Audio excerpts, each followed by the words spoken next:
Get ready with me and let's talk about all the countries that I've been to.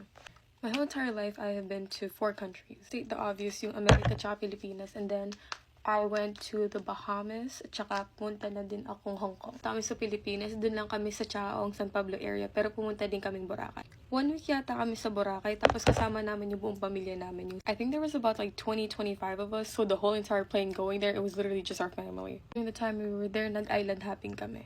Tapos nung nag-island hopping kami, nag-try ako mag-cliff jump. Diyos ko, taas pala no, nakakalula talaga. Parang feeling ko yung katawan ko nandun pa rin sa tuktok. Kasi nanay, tatay ko, sila na-stuck sa kwarto kasi yung mga kapatid ko nagkasakit.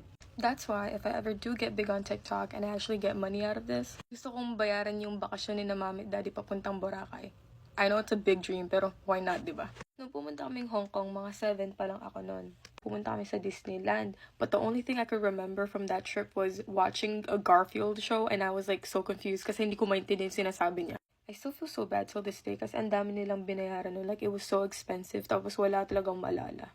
Dito sa US, madami-dami na din kami napuntahan. Pumunta kaming California, Las Vegas, Ohio, Wisconsin, Tennessee, ganun. We also went to Florida, pero yung pinaka-paborito ko talaga nung pumunta kaming Las Vegas. Pumunta kaming Las Vegas kasi kasal ng tito ko and kasama ko lahat ng mga pinsa ko, kaya we would literally just walk around the strip and just explore. It was really fun, pero pumunta kami in the wrong time of weather because it was like 101 degrees every single day. Lastly, we went on a Disney cruise and it led to Florida to the Bahamas. If you ever do get a chance mag-cruise kayo, literally ino-offer na lahat sa inyo. Pagkain, service, paglinis pa ng kwarto nyo, like everything. Yung pag-move namin dito, sobrang laking blessing kasi in a short amount of time, ang dami namin napuntahan, ang dami namin na experience.